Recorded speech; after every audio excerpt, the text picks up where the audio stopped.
Uns días despois de que unha xuíza de Collado Villalba en Madrid admitira a trámite a demanda por vulneración do dereito ao honor que presentou en decembro do 2016 contra o autor e editorial do libro Fariña, o exalcalde de Ogrove, Alfredo Bea Gondar, móstrase tranquilo e afirma que está a defender a súa imaxe.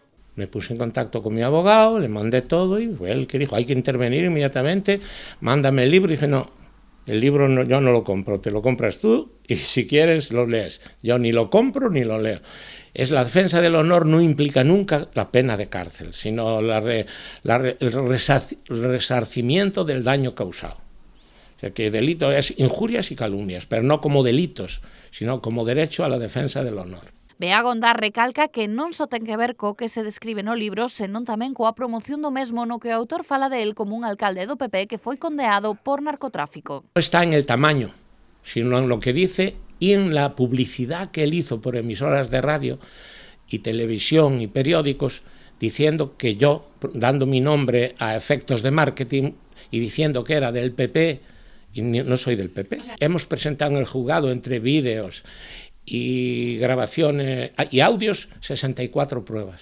O exrexedor afirmou que xa depositou a fianza de 10.000 euros necesaria para que se faga efectivo o secuestro da publicación. Ya está, legalmente ya está hecho el depósito y el juzgado, como es un sistema telemático, lo recibe al momento y ahora la jueza pues tendrá que actuar en consecuencia al haber cumplido lo que ella pedía. Polo de agora, a xuíza desbotou frear a emisión da serie que foi rodada este verán en Osalnés, alegando que aínda non se sabe se fai algunha referencia ao grovense. Pero no es que pidiéramos la incautación de la serie, no. Pedimos que certificase la productora que no, y sí hizo un comunicado en el que dijo que lo hizo hace unos días, un día o dos, que no, que ella no. O vindeiro martes 27 de febreiro, Bea Gondar participará nunha entrevista do programa Falemos nesta canle, na que falará das motivacións que o levaron a tramitar esta demanda, ademais de como se atopa a situación na actualidade.